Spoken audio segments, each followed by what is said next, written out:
In last lecture we had discussed order of an element in a group, and we give the definition of order of element in a group, and we have seen some examples of group, and we have find some orders of elements in various groups, like Rn, in particular R4, then Z10, and Z plus Q plus R plus C plus etc. So now let us continue the properties of order of elements in this lecture. So we begin this lecture with proposition which is regarding properties of order of element. So let us see one proposition.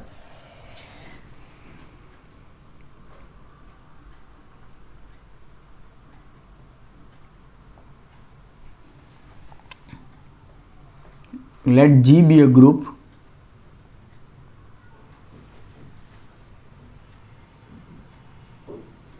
A belongs to G and order of A is equal to n. Then first, order of A to the power k is less than or equal to order of A for all k belongs to Z. Second thing, order of A inverse is equal to order of A. Third thing, if Q is a positive integer,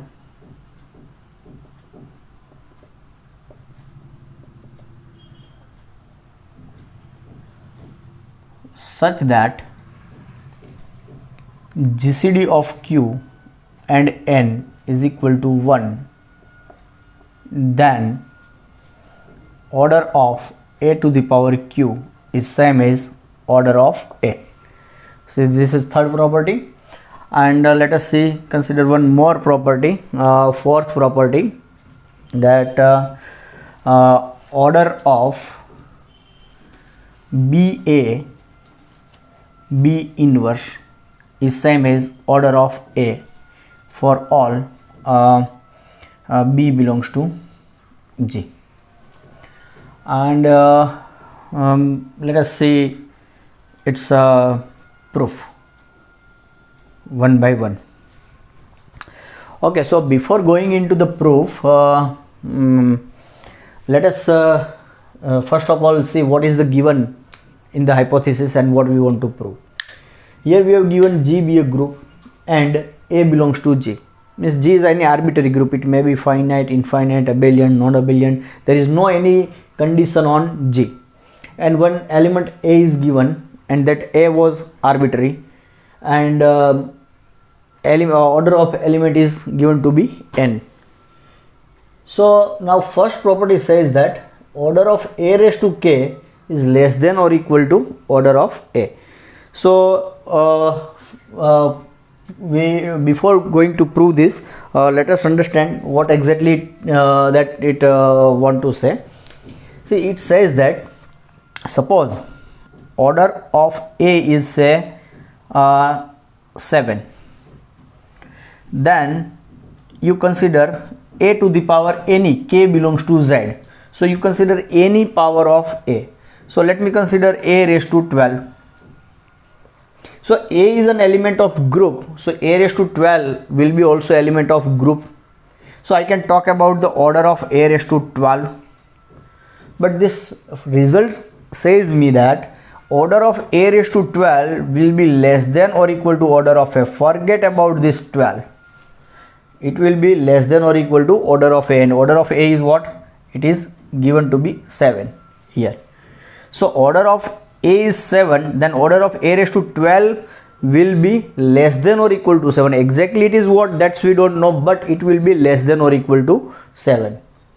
If you consider A raised to 7, 9, 8, 3, 1, whatever the power of A, then order of this element will be also less than or equal to order of A, that is 7. So this property says that once you have order of one element is known, then you construct an element with the help of that element by raising the power, then the order of new element will never exceed the order of the original element. So that is what the meaning of the first property. So let us prove that one. So proof. So what we have given, so here G is a group, A belongs to G, and order of A is equal to n. So therefore, by definition, n is the least positive integer.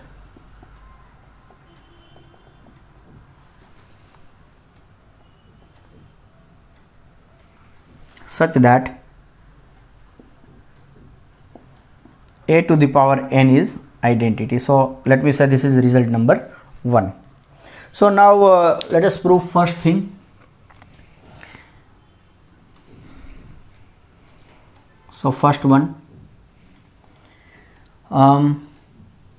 you look at this, A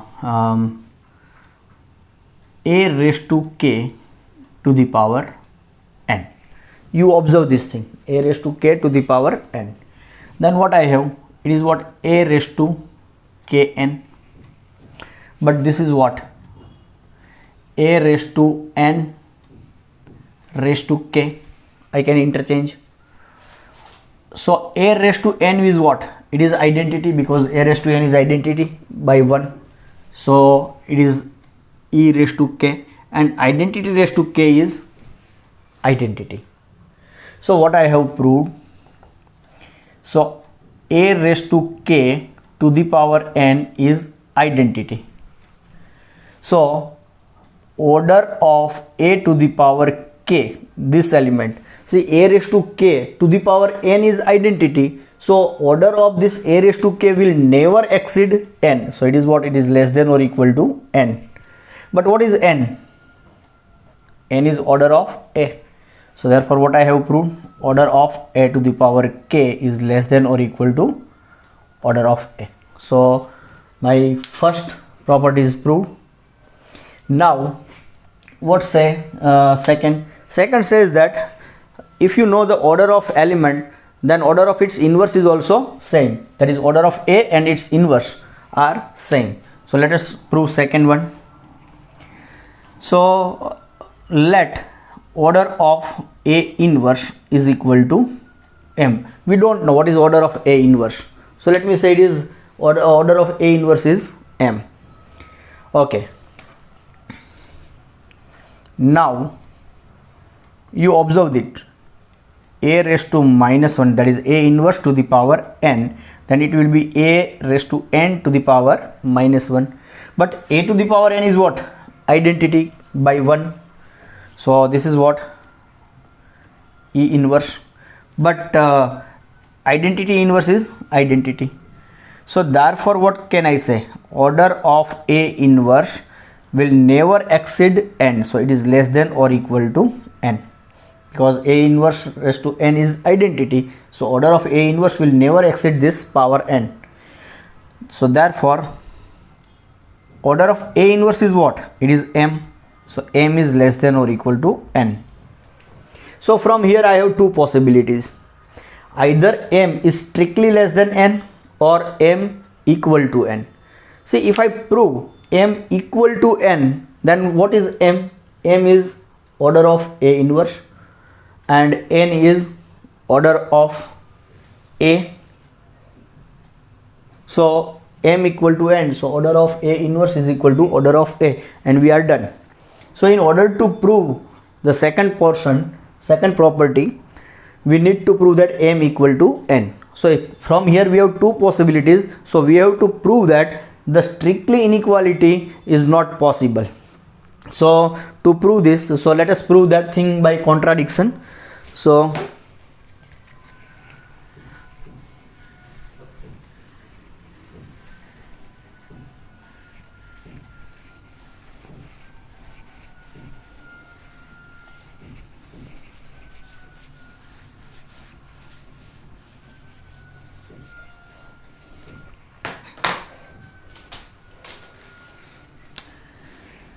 So suppose that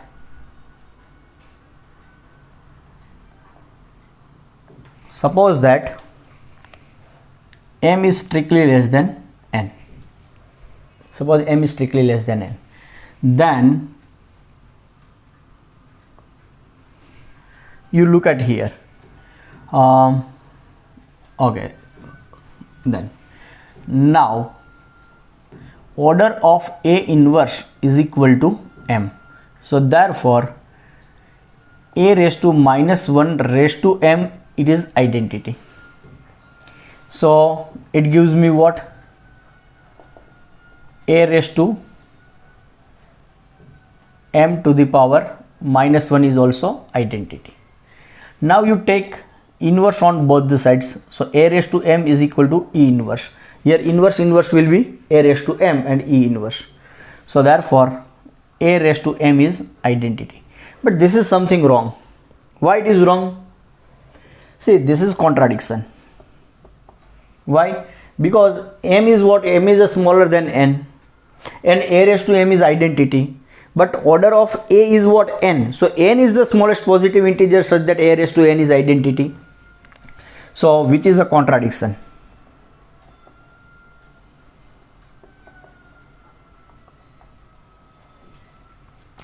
As order of A is equal to n and m is strictly less than n. See, this contradiction is a very important thing in group theory. This type of argument will occur frequently in group theory. See, let me explain why this is contradiction occur here. See, here we get A raised to m is identity. Now order of A is n. We have given this. So it means what? A raised to n is identity and n is least. It is the smallest positive integer. Least, or you may say smallest. So integer which is smaller than n, m is smaller than n and A raised to m is identity. So that is not possible. Why? Because A raised to n is identity only when A raised to n is identity and n is the smallest. But here what we get? M is smaller than n and A raised to m is identity. So that is not possible. Why? Because order of A is n. So here we get A raised to m is identity and m is smaller than n. So that's why we have contradiction. So I hope this contradiction is clear to everyone. Now so therefore, m we get contradiction because m is strictly less than n. So strictly inequality is not possible. So the remaining case is what? Equality. So hence we must have m is equal to n. And if m is equal to n, it means what? M is what? Order of A inverse and n is what? Order of A. So this proves my second problem, second property of a preposition. Now third one.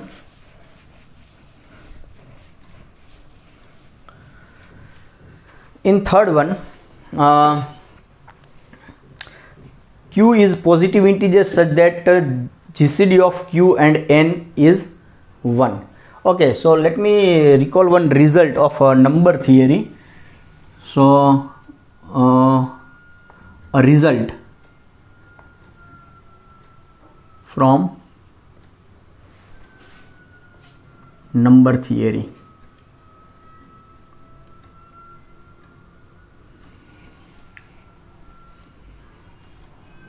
Let AB belongs to n be such that GCD of AB is 1. See, here I am using this notation, open bracket A comma B means it is GCD, greatest common divisor. GCD means greatest common divisor. So GCD of A and B, I am just writing like this. Open interval, open bracket A comma B means GCD of elements A and B. So in a number theory, see, if a GCD of two integers is 1, then that two integers are called a co-prime or a relatively prime.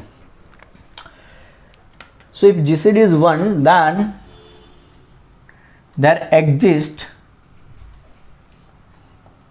S and T belongs to Z such that AS plus BT is equal to 1, means this linear combination is 1.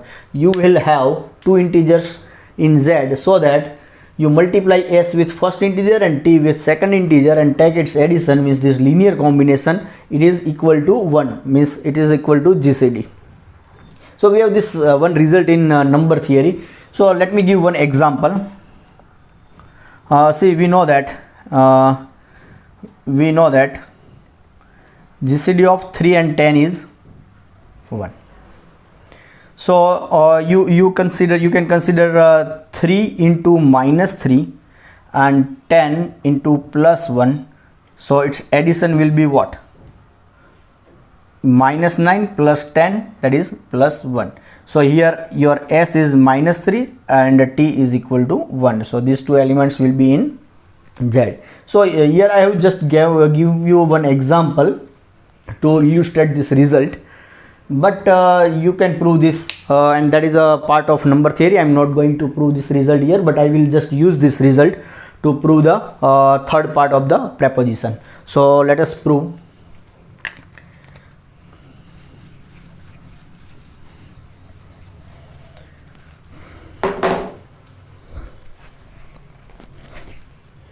So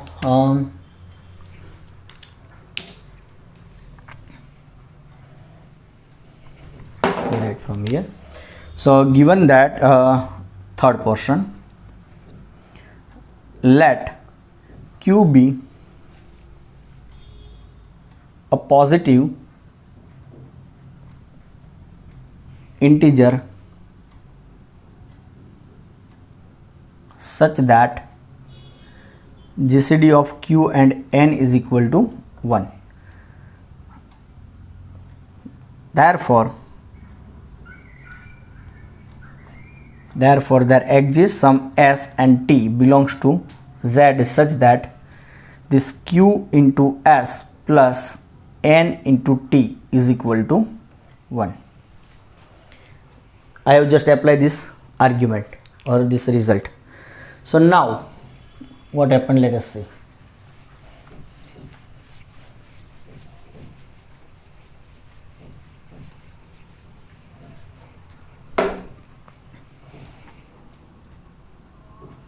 Now see, A is what? A can be written as A to the power 1, but 1 is what? QS plus NT.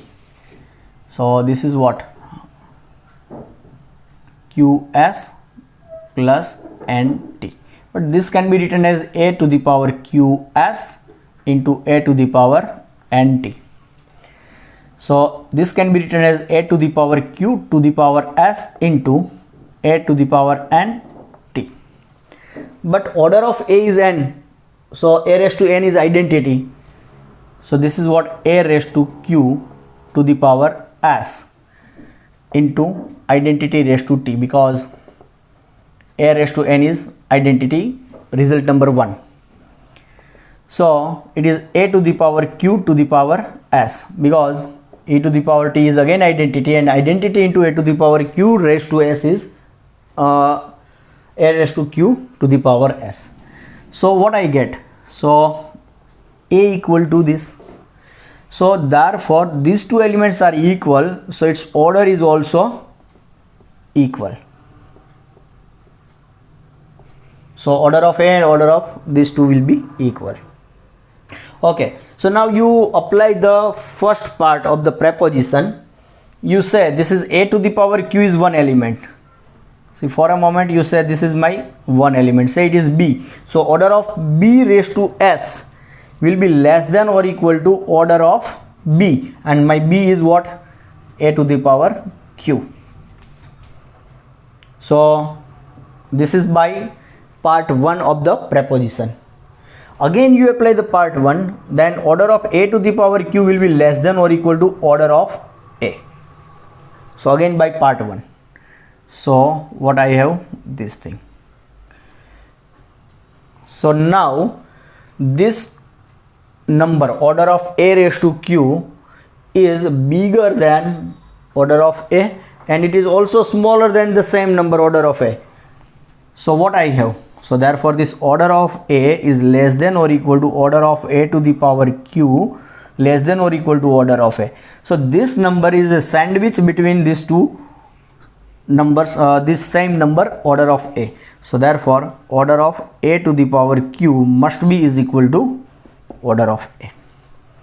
So this proves the result number 3 of the proposition. So what is the relation between the first result? Here to prove the third result I have used first result also. So let me compare that two results. See, first result says that what order of a raised to q is less than or equal to order of a, and order of a is n. And in first result there is no relation on relation between q and n. In first I have used k, but let me write here q. So if there is no relation between q and n, then I have this thing. Now suppose, and this third result says that if GCD of q and n is equal to 1, then order of a raised to q and order of a, these two will be equal. If GCD of q and n is 1, then this quantity and this quantity is equal. Otherwise you have inequality sign, less than or equal to. So I can say the third one is what? Third one is a particular case of first one. When GCD of q and n, that is q and order of a, are relatively prime, then this inequality reduced to equality. So let me give one example. Suppose let order of a is equal to 3. Then we know that 3 and 10 are relatively prime. So order of a to the power 10, let me write in this way, 10 and 3 are relatively prime. So order of a to the power 10 will be same as order of a, and order of a is what? 3. Again we know that this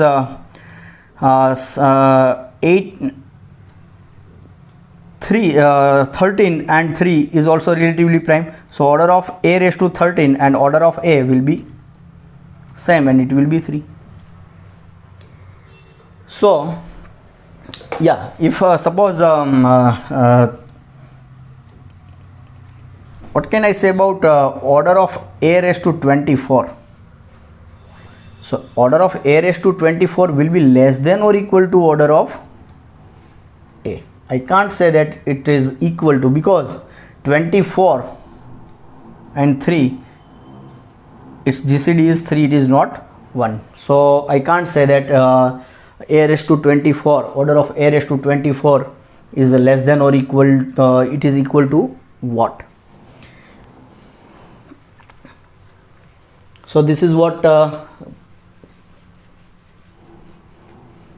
third part of the proposition says. Now let us go for the fourth one. So what is fourth one? In fourth one we have two elements, a and b. B is any element of the group. So let us go for fourth one. So in fourth, what is our claim? My claim is order of BAB inverse is equal to order of A. This is true for all B belongs to G. I want to prove this. Okay, so let us start with this. Observe that suppose you look at this, BAB inverse to the power n is identity. Suppose it is identity, then what can I, it means what? It is B A raised to n B inverse is equal to identity, because we know this B A B inverse raised to n is this n will be affect to middle element A only. So we have this, and suppose I have this, then it will be this. So these two quantities are equal. We have proved in some previous lecture. So I can write it is if and only if. Now you multiply both side by B, left side by B inverse and right side by B. So here also I have B inverse E B. So again I have this, then I can write this thing, and I have this, then I can write this thing. So again it is if and only if. So now you use the associativity, then B inverse B A raised to n B inverse B, and this will be what? It is B into E is B, and B inverse into B is identity. So again this is identity. So again it is if and only if, and it gives me if and only if B inverse B is identity. So identity into A raised to n is A raised to n, and again A raised to n into identity is A raised to n. So we have this. So what this says me? Now A raised to n is identity and n is the least positive integer, so that A raised to n is identity. So for the same n, this n power is also identity. So as soon as A raised to n becomes identity, BAB inverse raised to n is also identity. And whenever BAB inverse raised to n is identity, at the same time at the same n, A raised to n is also identity. So the smallest value of n, which makes A raised to n identity, that value of n will make also BAB inverse raised to n identity. And the smallest value of n for which BAB inverse raised to n is identity, the same value of n will make A raised to n identity. So the smallest n for which this quantity BAB inverse raised to n identity and A raised to n identity is same. So hence we can say that order of BAB inverse is same as order of A. So what is the application of this result? See, if I have A belongs to G, now you consider any B belongs to G. Then you have this element BAB inverse. Now you have this new element. It may happen this element is different from A. See, suppose suppose my group G is non-abelian, and B and A are not commute, means AB is not equal to BA. Then this will not be easy. Then I can't interchange the position of A and B. If I can interchange the position of A and B, then what I have? AB B inverse, and that is what? A. BA equal to AB, then I have it is A. If BA is not equal to AB, then it is not A, it is something else, right? So in that case this element is different from A. So therefore A and BAB inverse, if these are not equal but its order are equal. So if you know the order of A, then you can find the order of another element which is consist with the help of some other element B, and namely that BAB inverse.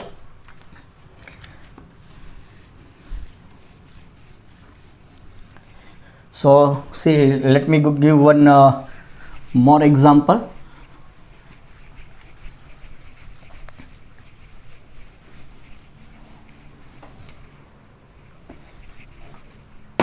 See, suppose you have this is your group G.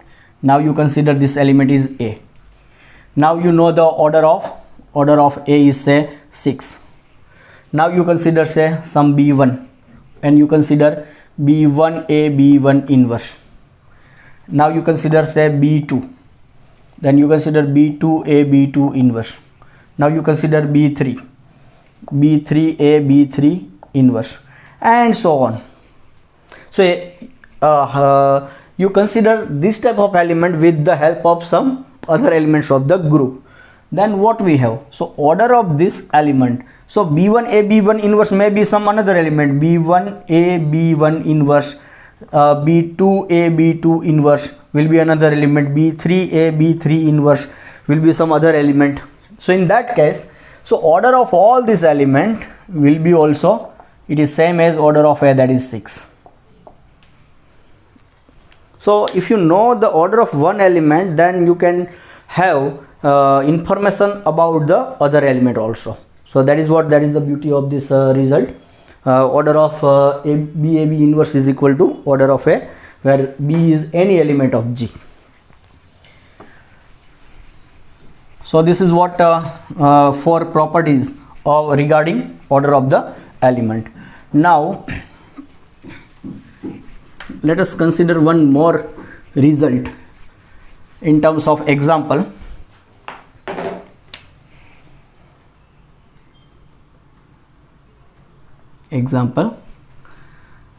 Let G be a group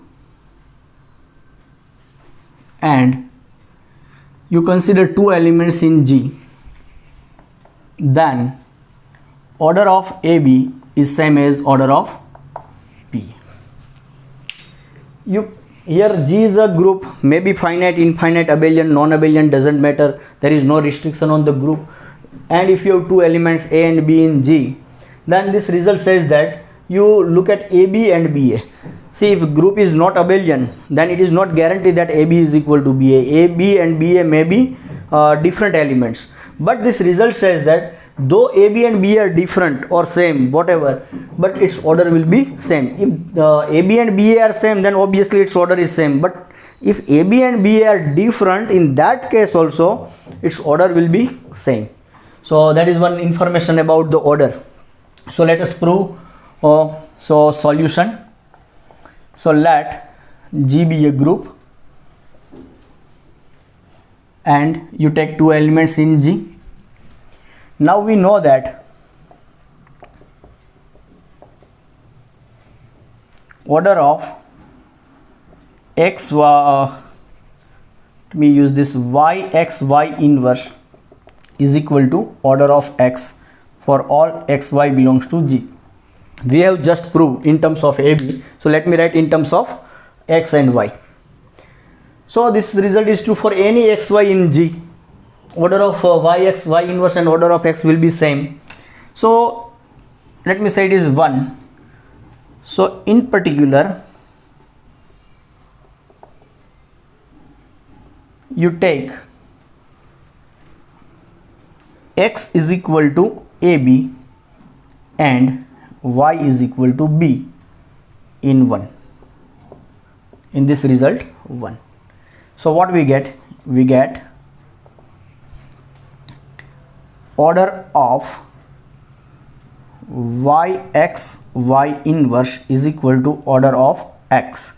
So it gives me what? Order of y is what? B, x is what? AB, and y inverse, that is B inverse, is equal to order of x is AB. So it gives me what? Order of, now you use simply associativity. So now you keep this B and A together and B inverse, then it is order of AB as it is. Now B inverse is identity and BA into identity is BA. So finally what I have? Order of BA is equal to order of AB, and my result is proved. Order of AB is equal to order of BA. So it is a very simple application of this result. Yx, y inverse is equal to order of x. So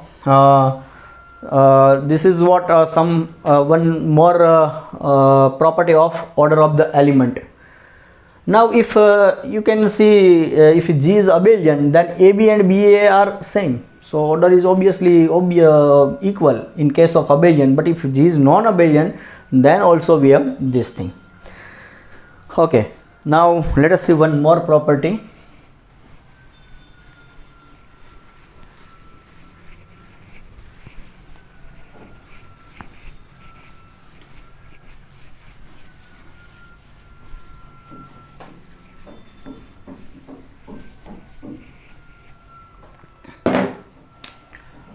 So let me put that property in terms of some result.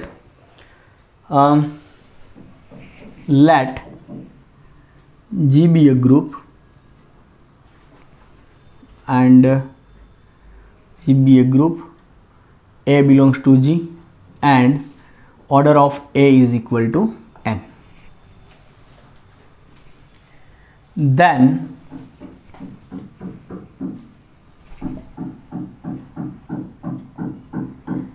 A to the power m is equal to identity for some m if and only if n divides m. So this is very important result regarding order. So what this result say, let us try to understand. I have started with a group, finite, infinite, abelian, non-abelian. There is no restriction on the group. You take one element from G and let us say its order is n. So now if you have A raised to m is identity, and what is m? We don't know what is m, but we have this information that A raised to m is identity. So what is the relation between the order of A and m? Then relation is what? N divides m. So I have this. Whenever A raised to m is identity, then I can say, see, n is what? Order of A. So I can, this thing is what? Actually order of A divides m. So this n divides m, let me write in bracket order of A divides m. That is, let me write here, that is order of A divides m. So let me give one example.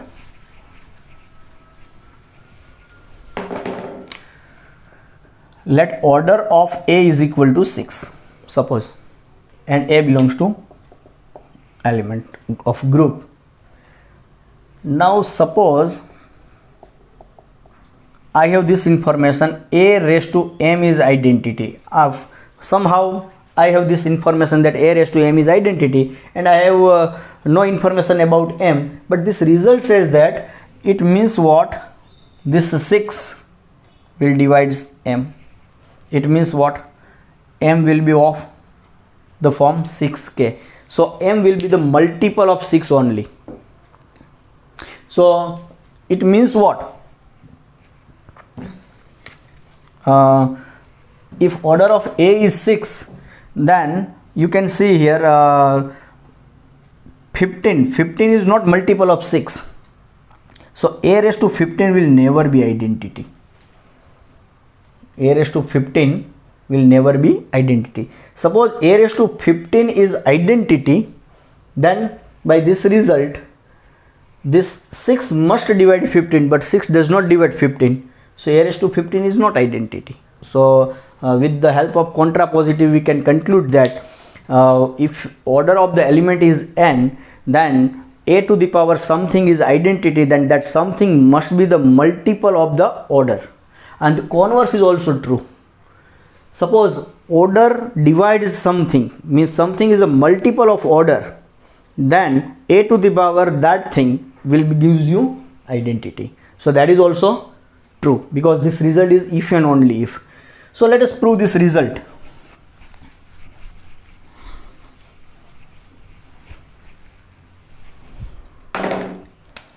So proof.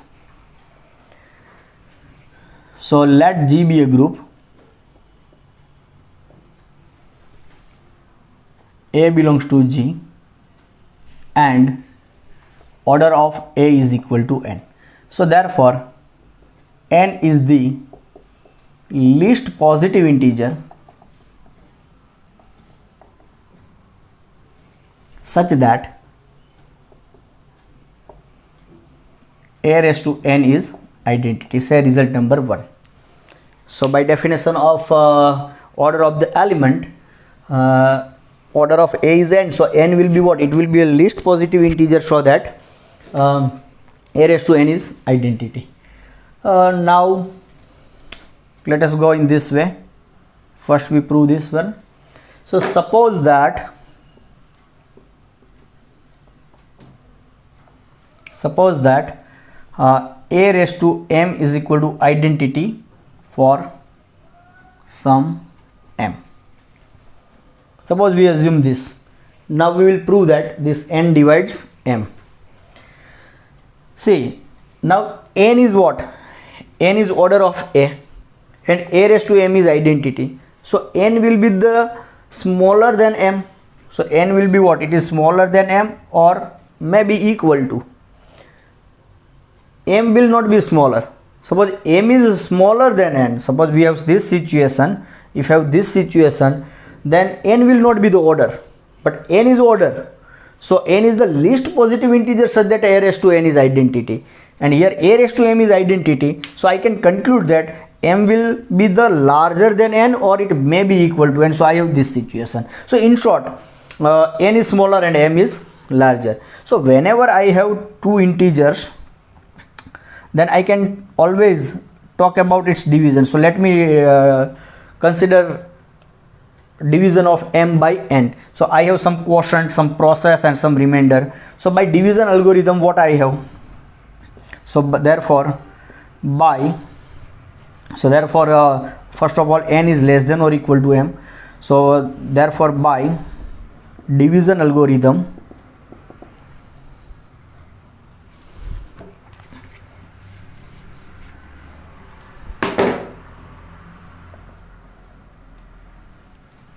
there exists q and r belongs to z such that this m is equal to nq plus r, where this r lies between 0 to n, and here r is strictly less than n, and the remainder may be 0 or may be greater than 0.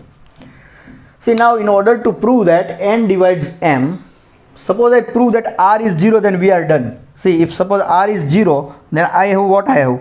M is equal to nq. So let me say this is result number 2. So if m is equal to nq, it means n divides m. So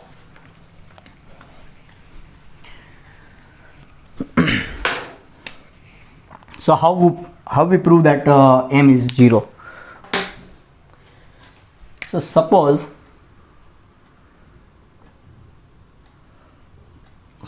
r is not equal to 0, then from 2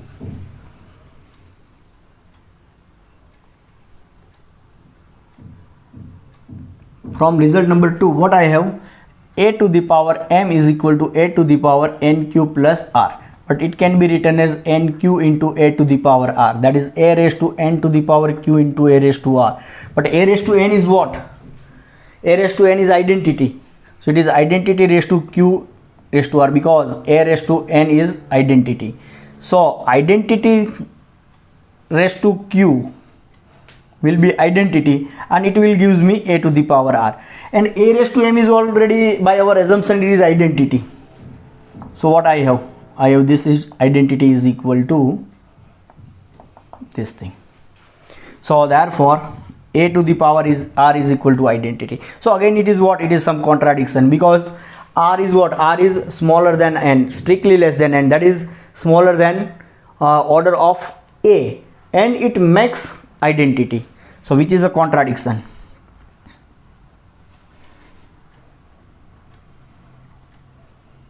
As r is strictly less than n and order of a is equal to n. So why we get this contradiction? Because we assume that r is not equal to 0. Suppose so it means what? R must be 0. It means what? R must be 0. So therefore r must be 0. So hence r must be 0. See, r is smaller than n, that is fine. It is already we have in the division algorithm, we get r is smaller than n. But how much smaller? If it is non-zero, if r is non-zero, then I have this a raised to r is identity. and a to the power some non-zero value gives me identity, and that non-zero is strictly less than n. So that is contradiction with the fact that a has order n.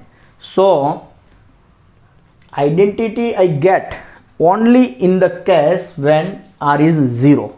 So that's why r not equal to 0 is not possible. So we must have r is 0, and if r is 0, then you put the value of r equal to 0 in 2. So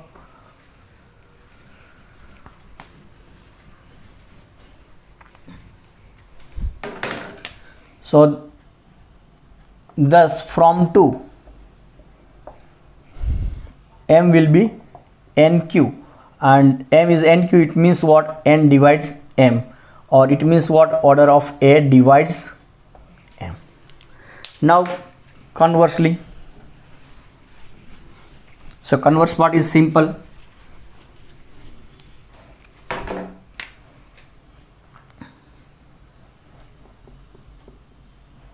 Conversely, you assume that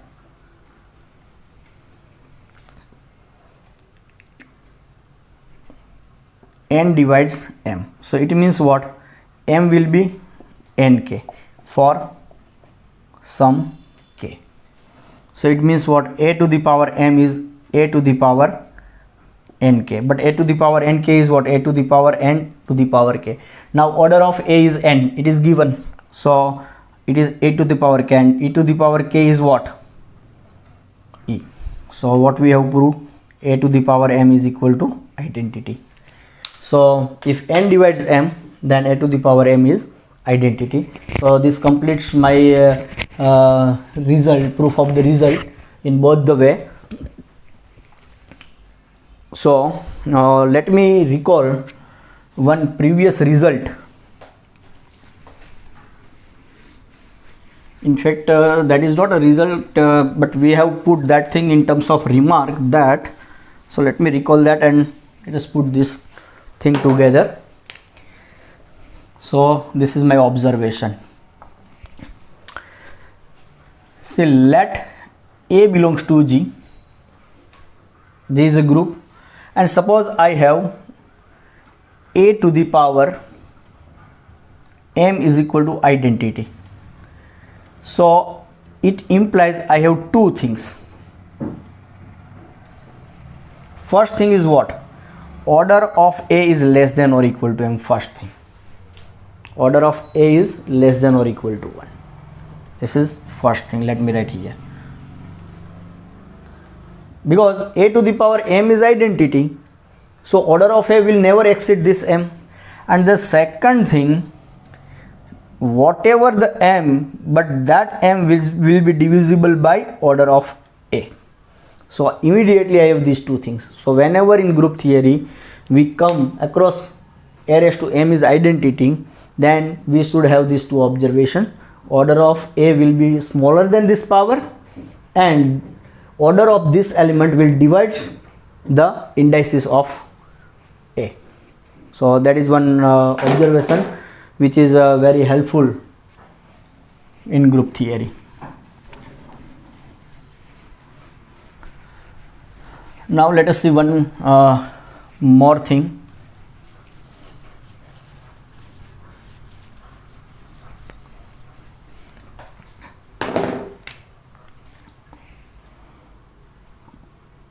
Let us consider one example.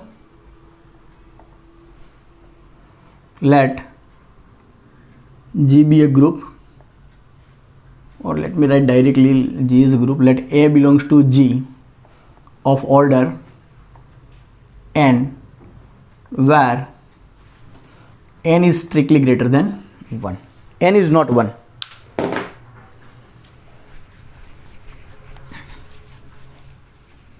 So A is an element of group whose order is not 1, means that says that A is not identity, because identity is the only element having order 1.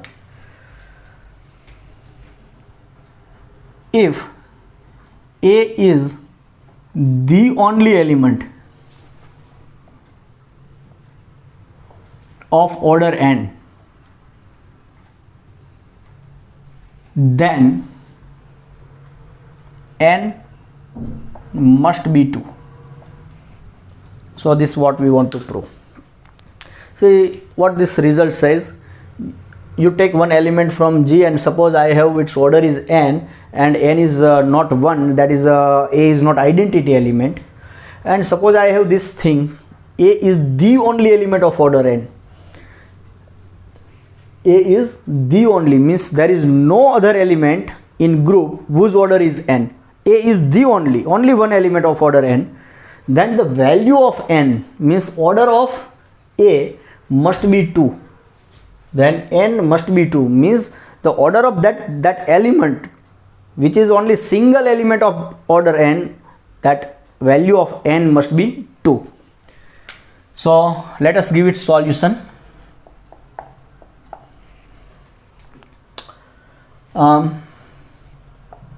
Let A belongs to G and G, and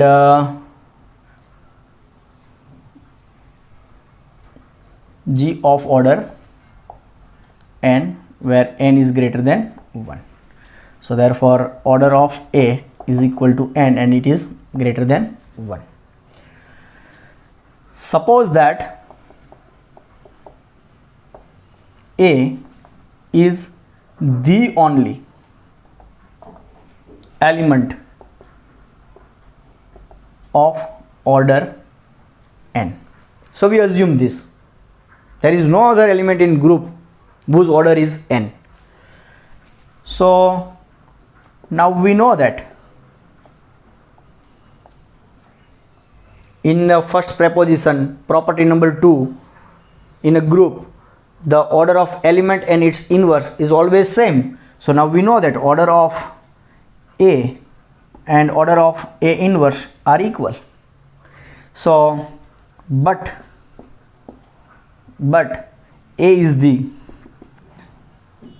only element of order n. But by assumption, A is only element of order n, and here we have two elements of order of A and order of A inverse are same, and order of A is what? N. So order of A inverse is also n. So I have two elements of order n.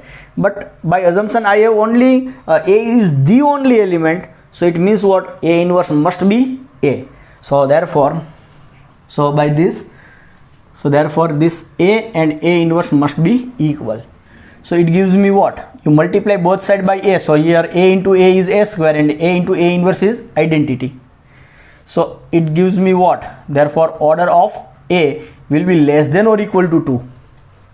As I have discussed before that example, order A raised to m is identity, then order of A is less than or equal to m. So here m is 2. So therefore here order of A is equal to 1 or order of A equal to 2. But order of A equal to 1 not possible, because order of A is strictly greater than 1. So therefore order of A must be equal to 2, because reason is what? Order of A is strictly greater than 1. So therefore, but order of A is what? Order of A is n.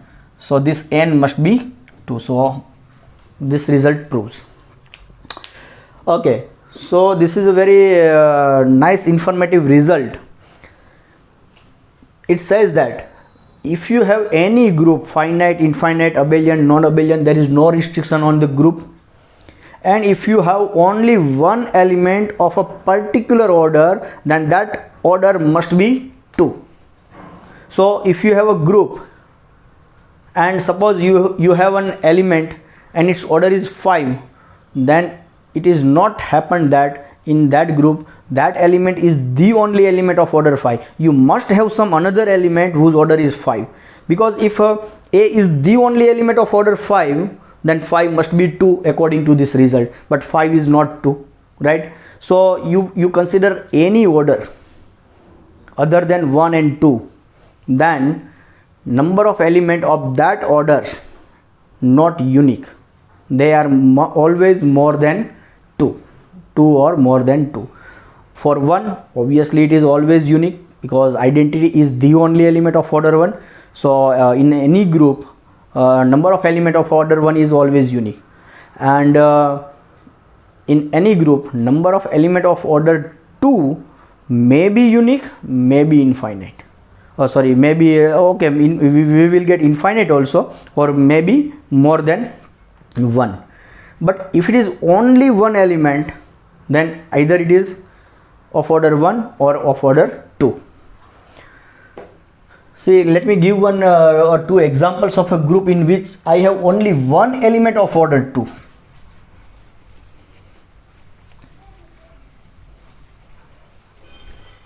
See, you consider, let me consider R4,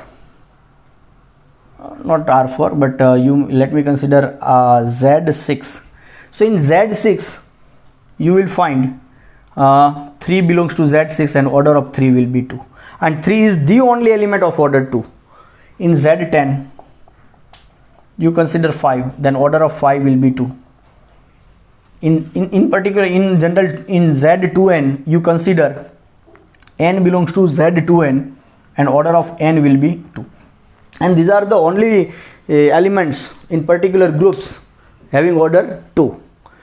Instead of this, let me give one more example. You consider Q star with multiplication, or C star with multiplication, R star or C star with multiplication. So in all these three groups, -1 belongs to all this, and order of -1 is 2, and this -1 is the only element of order 2.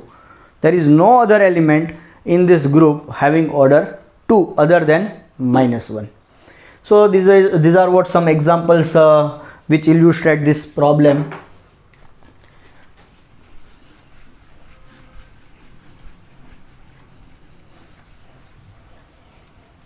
So these are what some properties about the order of the group, order of the element, and there are some more properties also about order of element, but we will discuss in next lectures or in future whenever we required it.